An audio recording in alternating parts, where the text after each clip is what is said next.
My name is Rhema, and this is the story of how I found Jesus.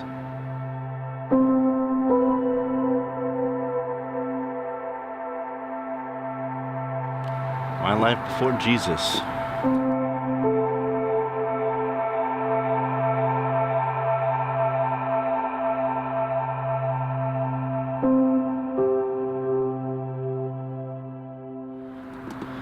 Well, I was born into a Christian family, and I would always had a sense that there was a God, and every day it just seemed like it just got darker and darker and darker. I had my ups and downs just like everyone else does, but overall it was like a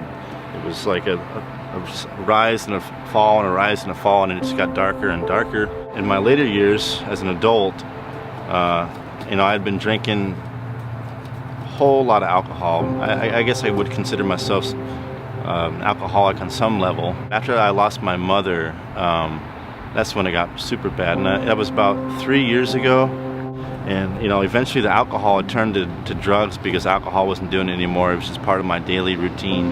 Just wake up, drink. It was, it's eat less and less and less. And when it turned into the other drugs, the harder ones, that's when it really got dark. And that's when I was like, at one point, I was just like, I don't know if I can do this anymore. Life just got so hard to the point that I was almost considering suicide. It was way too much to bear. So I was like, there's got to be something else, there has to be some way, like medication or anything at all. And I was like, I've never really gave Jesus a chance. I always prayed to a God, I was hoping, praying, if it's you, Jesus, then, show me something. But it was never to Jesus. It's always like a general prayer.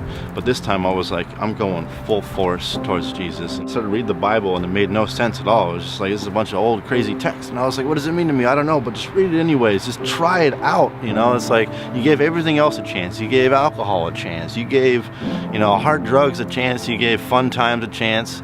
You did hiking, anything possible, but you've never actually gave Jesus a chance, And I was like, time to do it. If just any time, now is the time. Let's do it right now. I did that as a last resort because I had reached, I guess people call it rock bottom, but that word just doesn't cut it when it comes, when people say that, they just say that because they don't know what else to say. And so, sure enough, I get a message from an old friend. So she told me, there's a new church that's being opened.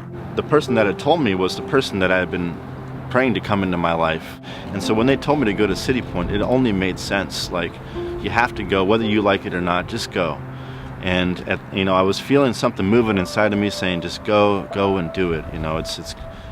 There's something's gonna happen, and I just didn't know what. It was crazy. I'd never felt pulled by a force before, that was that powerful. And I hop on the light rail, I'm with my skateboard in my hand. I skate over, and I'm just super nervous. I don't want to meet new people. I don't want to be here, whatever, blah, blah, blah.